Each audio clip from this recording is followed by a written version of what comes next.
할렐루야. 감사합니다. 많이 오셨어요. 비 오는 가운데도. 오늘부터 이제 누가복음 강해가 시작됩니다. 이 누가복음 통하여 하나님께서 우리 심령 가운데 큰 깨달음 주시고 또 말씀으로 우리 마음밭을 충만하게 채워주실 것을 믿습니다. 김남도 교수가 쓰신 아프니까 청춘이다 라는 책에 보면요, 사람이 살아가는데 필요한 세 가지 필수품이 나옵니다. 뭘까요? 시계가 필요하고 나침판이 필요하고 거울이 필요하다라는 거죠. 우리가 생활하는 데 있어서 이 세 가지는 꼭 필요하다는 것입니다. 첫째가 시계예요. 시계는요, 근면과 열심을 상징하는 거죠. 시간이 산업화되면서 이 시간이라는 개념이 얼마나 중요해졌는지 모릅니다. 그 산업화의 근간을 이루는 게 뭐냐? 이 시간이에요, 시간. 두 번째는 뭐냐? 나침판입니다, 나침판. 나침판은 우리가 아무리 열심히 뛰고 근면하고 성실해도요, 방향이 잘못되면 안 되는 거예요. 그래서 항상 나침판은 뭐냐? 방향을 의미하는 거예요. 방향이 제대로 잡지 못하면 인생이 실패하게 되는 것입니다. 그 나침판은 방향, 인생의 방향의 중요성에 대해서 말씀하고 있는 겁니다. 세 번째는 거울이라고 그랬어요. 거울은 우리의 내면을 비춰주는 것이 거울이에요. 성실하고 열심도 있고 방향도 올바른 방향 같은데 왜 문제가 되나? 내면, 우리의 내면이 무너지니까 문제가 되는 거예요. 멘탈 붕괴라고 그러잖아요. 멘탈 붕괴. 내면의 세계가 다 무너져서 우울증, 공황장애, 수면, 불면증 이런 게 다 찾아오는 거예요. 그래서 우리의 내면을 바로 바라볼 줄 알아야 한다는 거예요. 이게 제일 중요한 사실은요. 우리의 내면을 바라보는 거, 우리의 속을 바라보는 거 중요한 거예요. 이렇게 우리가 삶을 살아가기 위해서는 이 세 가지가 필요한 것입니다. 그 중에서도 제일 중요한 것은 거울이에요. 거울. 우리의 내면을 보여주는 것. 거울은 우리의 내면을 보여주기 때문에 귀한 거예요. 이제 오늘부터 시작해서 우리가 누가복음 강해가 시작되는데 이 누가복음은요, 우리의 내면을 보여주는 책이 성경이 누가복음입니다. 그래서 보면 신학에서 이 성령이라는 말이 210번 언급되는데 거의 대부분은 사도행전과 누가복음에 이 성령이란 말이 계속 집중적으로 나옵니다. 이 누가복음에서 이 강조하는 것이 성령인데 이 성령은 바로 우리의 내면을 조명해 주는 거예요. 그래서 우리 1절부터 4절까지 다시 한번 읽어볼까요? 우리 중에 이루어진 사실에 대하여 처음부터 목격자와 말씀에 일꾼된 자들이 전하여 준 그대로 내력을 저술하려고 부수던 사람이 많은지라. 그 모든 일을 근원부터 자세히 미루어 살핀 나도 데오빌로 각하에게 차례대로 써보낸 것이 좋은 줄 알았노라. 이는 각하가 알고 있는 바를 더 확실하게 하려 함이로다. 그랬어요. 여기 보니까 사실, 근원이라는 단어가 나오죠. 계속 나오죠. 이 영성이라는 것은요, 눈에 보여지는 것이 아니라 보이지 않는 것이 본질을 말하는 거예요. 즉 눈에 보여지는 어떤 현상이나 상황이 아니라 그 내면을 보여주는 게 영성이라는 거예요.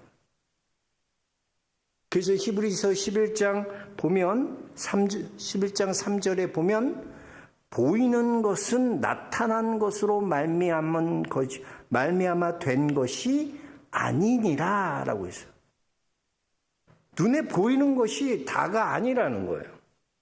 그 배후에 있는 것, 그 내면에 있는 것, 그 진짜를 봐야 한다는 거예요. 그리고 그 진짜를 보는 눈이 뭐냐? 바로 믿음이라는 겁니다. 그래서 우리가 누가복음은 이것을 살펴보는 거예요. 이것을 살펴보는 거예요. 본질, 사실, 성령께서 일하시는 하나님의 은총의 역사가 어떤 건지 이 누가복음을 통해서 우리가 함께 살펴보면서 여러분 주님께서 주시는 큰 은혜를 경험할 수 있게 주의 이름 축복합니다. 여기 5절에 보면 이제 제사장 사가랴가 나오잖아요. 그의 아내 엘리사벳과 함께 그 두 사람의 기사가 나옵니다. 근데 상황과 환경을 보면요, 두 사람의 상황은 굉장히 절망적이고 낙심이 가득한 상황입니다. 과거를 봐도 그렇고요, 지금 현재를 봐도 그렇고요, 미래를 봐도 그렇고요, 다 절망뿐이에요. 과거엔 뭐냐? 과거는 아이가 잉태하지 못했어요. 잉태하지 못하는 아픔이 있는 거예요. 절망이 있는 거예요. 현재는 뭐예요? 자식이 없다 그랬어요. 자식이 없고, 셋째는 뭐예요? 미래에는 나이가 너무 많더라. 나의 성경에서 나이가 많다고 얘기한 것은 이미 아이를 가질 수 있는 그런 나이가 지났다는 거예요. 우리 7절만 한번 같이 읽어볼까요? 7절입니다. 엘리사벳이 잉태를 못함으로 그들에게 자식이 없고 두 사람의 나이가 많더라. 이게 현실이라는 거예요. 그들이 처한 현실이야. 그러니까 과거도 그렇고 현재도 그렇고 미래도 그렇고 그들에게 절망만 있는 거예요. 메말라버린 상황, 도저히 이 상황을 빠져나올 수 없는 그런 절망 가운데 성령이, 오늘 말씀 보니까 성령이 임했다. 성령이 임하니까 불가능한 상황 속에서도 여러분 생명의 씨앗이 태어나게 되는 거예요. 눈으로 보여지는 상황은 불가능한 상황인데 성령이 임하니까 그 불가능을 깨고 새로운 생명의 씨앗이 탄생된다는 것입니다. 우리 5절에서 7절 다시 한번 볼게요. 같이 읽어봅시다. 유대왕 헤롯 때에 아비야 반열에 제사장 한 사람이 있었으니 이름은 사가랴요 그의 아내는 아론의 자손이니 이름은 엘리사벳이라. 이 두 사람이 하나님 앞에 의인이니 주의 모든 계명과 규례대로 흠이 없이 행하더라. 엘리사벳이 잉태를 못함으로 그에게 자식이 없고 두 사람의 나이가 많았더라. 이렇게 보면은 아주 명문 가문, 아론의 가문, 사가랴는 제사장, 부인은 아론의 가문, 얼마나 좋습니다. 여러분, 그래요. 가정이요, 하나님 앞에 흠이 없이 행하고 믿음의 명문 가문이고 가정에 전혀 문제가 없을 것 같은 그런 가정에도 보면 다 말할 수 없는 문제들이 다 있는 거예요. 우리가 보기에 저 가정 아무 문제 없을 것 같아. 저 가정 너무 행복해 보여. 그렇지 않아요. 그런 가정 안에도 다 문제가 있는 거예요. 말할 수 없는 절망이 있고 낙심이 있는 거예요. 이런 불가능한 상황, 과거도 현재도 미래도 없는 이런 절망 가운데 있는데 성령이 임하니까 놀라운 기적이 나타났다는 거예요. 사도행전에 보세요. 예수님의 제자들 보세요. 예수님 십자가에 못 박히자 다 뿔뿔이 흩어지고 도망갔잖아요. 뿔뿔이 흩어졌어요. 이젠 제자들을 보면 더 이상 복음은 전할 가능성이 없어 보입니다. 불가능해 보여요.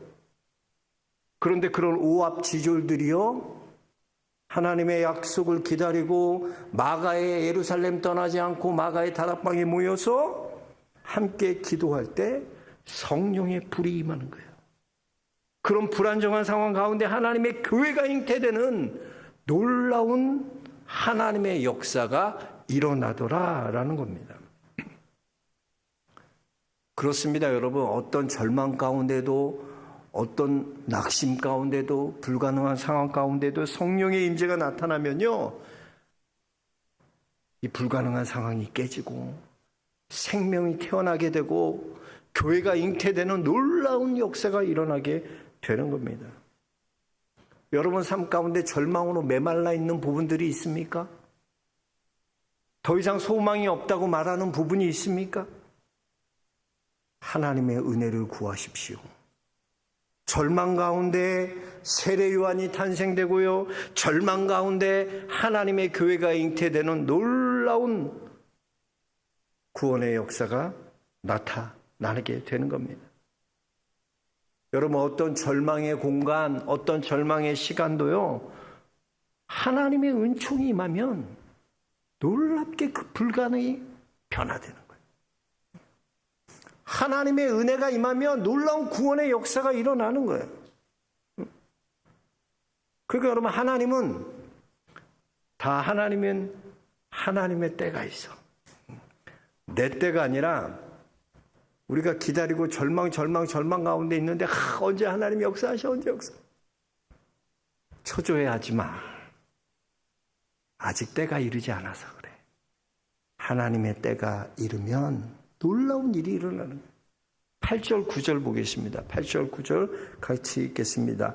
여기 마침 동그라미 치세요. 마침 사가랴가 그 반열의 차례대로 하나님 앞에서 제사장의 직무를 행하지. 자, 마침 그때 딱 그럴 그때에 절망 가운데 있을 때 그 마침 그때라는 거죠. 9절 보세요. 제사장의 전례를 따라 제비를 뽑아서 주의 성전에서 분향해. 제비 뽑힌 거예요. 그래서 주의 성전에 분향하게 된다는 거예요. 이 모든 과정이 우연입니까? 아니에요. 하나님의 손대시는 시간, 하나님의 카이로스의 시간이 임하게 되는 거예요. 하나님의 때 있잖아. 그게 카이로스야. 나의 시간이 아니라 하나님의 시간, 의미 있는 우리 인생에 하나님과 만나는 그 의미 있는 시간이 이제 시작됐다는 거예요. 여러분, 16세기에 종교개혁의 가장 큰 업적이 뭔 줄 아세요? 종교개혁의 가장 큰 업적. 종교개혁의 가장 큰 업적은요, 하나님의 은혜를 재발견한 거예요. 당시 카톨릭은요, 모든 말씀을 뭐로 바꿨나? 모든 말씀을 공로로 바꿨어요, 공로. 그래서 돈으로 면죄부 사면 다 구원받는다는 거예요. 즉, 구원을 어떤 인간의 노력과 공로로 구원받을 수 있다. 그만큼 뭐예요? 타락했다는 거야, 타락했다는 거야. 여러분, 우리가 구원받는 건 뭐 때문에 구원받는 거예요? 에? 에? 은혜로 구원받는 거죠. 은혜로 구원받는 건데. 근데 뭐예요? 면죄부 사면 구원받아. 면죄부 사야 돼. 면죄부 사야 돼. 아, 우리의 아버지 이제 90 넘으셔서 갈 날이 얼마. 야, 빨리 면죄부 사야지 구원받아. 면죄부. 구원은 어떤 인간의 공로로 구원받으시죠. 그걸 깨고 우리는 인간의 어떤 공로로 구원받는 것이 아니라 오직 하나님의 은혜로만 구원받는 것입니다. 이걸 발견한 것이 종교개혁이에요. 그 은혜를 재발견한 거예요. 종교개혁은 하나님의 은혜를 재발견한 겁니다. 그래서 여러분, 우리는 이 하나님의 은혜를 잊어버려서는 안 되는 거예요. 그래서 여러분, 하나님의 은혜를 잊어버리면 어떻게 되나? 인간이 다시 공로주의로 돌아가게 되는 거예요. 자꾸 우리 의식 속에는 여러분, 은혜가 메말르면 어떻게 되나? 자꾸 공로가 생각나. 공로. 응? 여러분, 우리의 공로는 구원받을 수 없어요. 예? 은혜를 잃어버릴 때 여러분, 자꾸 내 공로가 내세워지는 거야. 하나님이 나를 구원해 주신 그 은혜를 우리가 망각하고 잊어버릴 때 어떻게 되나? 인간이 언제부턴가 내 공로가 보이기 시작해. 그래도 내가 교회 성가대 10년 이상 했는데, 그래도 난 12조 생활했는데, 그래도 나는 이렇게 했는데, 내 하나님 위해 이렇게 드렸는데. 은혜를 잊어버리면 그때부터 내 공로가 내세워지는 거예요. 나 같은 죄인 살리신 주님의 은혜 놀라와 고백했던 입술이 그 은혜를 잊어버리니까 어떻게 되나? 자꾸 내 공로를 내세우게 돼요. 그래서 여러분, 제가 늘 말하잖아요. 누가복음 17장 10절 꼭 기억하라고 그러죠. 이와 같이 너희도 명령받은 것을 다 행한 후에 이르기를 우리는 무익한 종이라. 우리가 하여야 할 일을 한 것뿐이라 할지니라. 하나님, 저는 무익한 종입니다. 내게 주신 그 일 나는 하였을 뿐입니다. 나는 아무것도 아닙니다. 이 고백이 우리의 고백이 되어야 할 줄로 믿습니다. 그래서 여러분, 은혜를 깨는 건 뭐냐? 공로의식이야. 자꾸 나 내세우면 안 돼. 나는 다 깨져야 돼. 내 공로로 아무것도 없어. 내 공로로 구원받을 수 없어. 여러분이 어떤 짓을 해도 구원받을 수 없어. 오직 하나님의 은혜로 나는 구원받았습니다. 이 고백이 여러분의 고백이 되시길 주의 이름으로 축복합니다. 그리고 우리가 그렇다면 이 놀라운 은혜, 이 은혜를 주 안에서 풍성하게 누리기 위해서는 어떻게 해야 되나? 우리가 두 가지를 버려야 돼요. 첫째로는요, 여러분, 의심을 버려야 돼요. 의심을 버려야 돼요. 의심은요, 하나님의 은혜를 풍성히 누리지 못하게 합니다.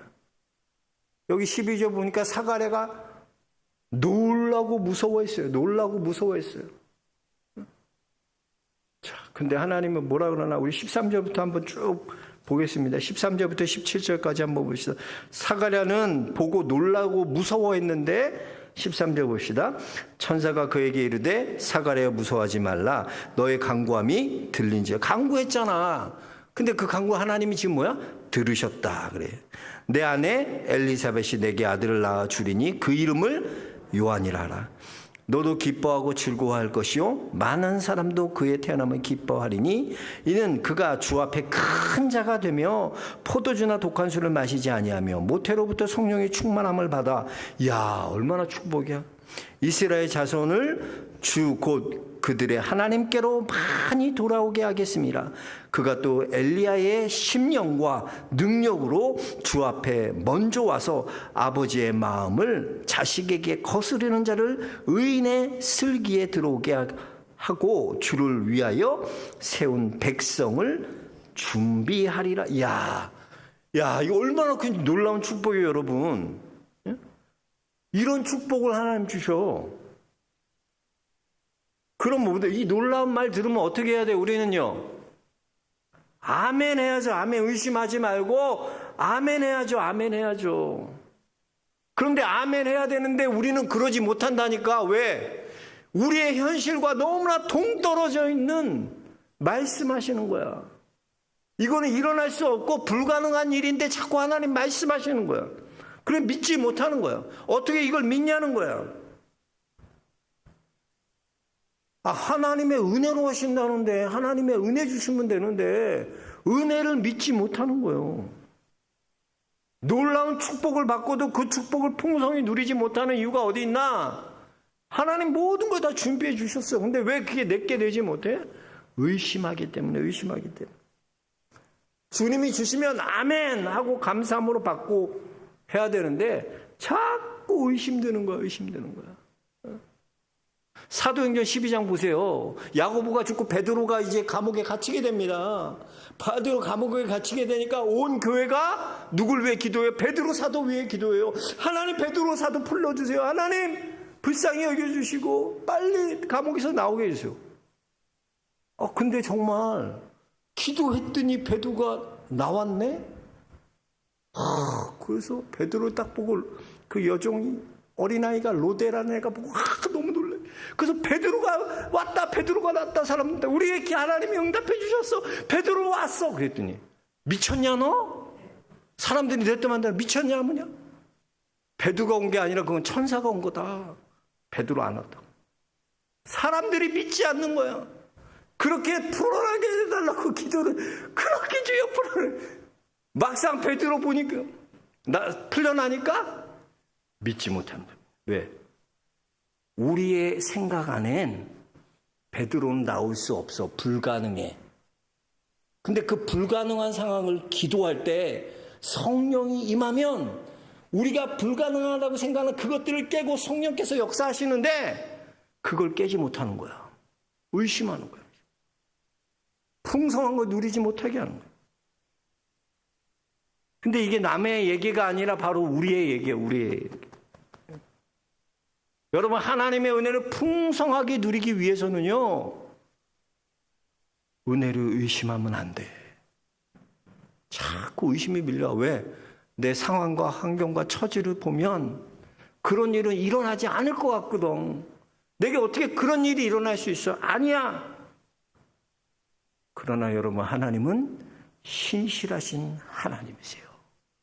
반드시 약속한 것을 우리에게 이루어 주시는 아버지 되십니다. 그 주님을 신뢰할 수 있게 주의 이름을 축복합니다. 의심을 떨쳐버려요. 의심을 떨쳐버려야 돼. 의심. 두 번째 뭐냐? 우리가 더 풍성한 은혜를 누리기 위해서는 불신의 말을 하면 안 돼. 불신의 말. 입으로 불신의 말에 뱉으면 안 되는 거예요. 우리 18절 말씀 한번 같이 읽어보겠습니다. 18절입니다. 사가랴가 천사에게 이르되 내가 이것을 어떻게 알리오? 내가 늙고 아내도 나이가 많은 아이다. 아내도 많고 나이도 많은데 우리가 어떻게 아이를 가져요? 말도 안 돼요. 불신의 말을 하는 거, 불신의 말. 하나님이 말씀하셔도요, 내 상황과 환경을 보니까 불평이 나오고 불만이 나오고 원망이 나오고 불신의 말이 내 입으로 나오는 거예요. 그러면 나 같으면은 승질 나가지고 그렇게 말하고 이런 축복 다 주잖아. 또 세례 요한이 나서 주의 길을 곱게 하고 많은 사람들을 주께로 인도해내고 그런 놀라운 능력으로요. 엘리야 같은 능력. 이야, 그러면 나 같으면 아멘 주님 주십시오. 아멘 아멘 감사합니다. 그럴 텐데 불평의 말을 하는 거야. 어떻게 그런 일이 이루어져요? 상황을 보고 환경을 보세요. 우리 아내는 벌써 나이가 많아요. 아이를 못 낳을 나이예요. 안 돼요. 안 돼요. 불가능합니다. 말이 나오니까. 그러니까 천사가 어떻게 해? 말을 못하게 입을 막아버리는 거예요. 말할 수 없도록 입을 막는 거예요. 불신의 말이 입 밖으로 나오지 못하도록 천사가 입을 딱 막는 거예요. 20절 한번 읽어보겠습니다. 보라, 이 일이 되는 날까지 내가 말 못하는 자가 되어 능히 말을 못하리니 이는 내가 내 말을 믿지 아니하면거니와 때가 이르면 내 말이 이루어지리라 하더라 그랬어요. 말을 믿지 못하니까 어떻게 해요? 여러분, 믿지 못하니까 자꾸 불신의 말이 나오고요, 원망의 말이 나오고요, 믿지 못하니까 그러는 거예요. 그러니까 어떻게 말을 못하도록 입을 닫아버려. 천사가 말을 못하게 하고. 그럼 이것도 은혜 아니에요? 입 벌려놓으면 계속 불신의 말, 원망의 말 하니까 하나님 불쌍히 여기셔서 야, 차라리 말하지 마. 입을 닫아버리는 거예요. 봉쇄해 주신 거예요. 믿지 못하고 의심하니까 아예 말하지 말라는 거예요. 여러분, 우리가 그래요. 은혜 받고 난 다음에 그 은혜를 내 삶에 더 풍성히 누려야 되는데 왜 그렇게 못하나? 우리의 입이요, 불신의 말을 하기 때문이에요. 원망의 말을 하기 때문이에요. 내 입으로 나오는 모든 더러운 것들이 나오기 때문이에요. 그러니 은혜가 다 날아가 버리는 거예요. 여러분, 풍성한 은혜를 누리기 위해서는요, 우리의 말을 조심해야 돼. 항상 하나님 앞에 은혜를 감사하고 하나님의 은혜를 찬양하게. 그런 말로 바꿔야지 자꾸 불평의 말, 불신의 말, 그거 내뱉어서는 안 된다는 거예요. 이스라엘 백성들 보세요. 홍해 앞에서 그들이 얼마나 두려워하고 불평합니까? 이제 우리 다 죽었다. 홍해 앞에 있는데 어떻게. 그러니까 모세가 뭐라 그래? 출애굽기 14장 13절에 보니까 모세가 백성에게 이르되 너희는 두려워하지 말고 가만히 서서 여호와께서 오늘 너희를 위하여 행하시는 구원을 보라 그랬어요. 제발 불평의 말, 원망의 말 하지 말고 그냥 하나님만 바라봐. 하나님 바라보라는 거예요. 불평의 말 하지 말라는 거예요. 원망의 말 하지 말라는 거예요. 가만히 입 닫고 하나님이 너희를 위해 하시는 구원을 바라보라는 거예요. 그럼 그래요. 우리가 그래야 하나님의 풍성함을 여러분이 더 풍성하게 누리고 있어요. 의심하면 안 돼요. 자꾸 의심이 돼. 왜? 내 상황과 환경과 상관없는 하나님의 불가능한 말씀을 주시거든.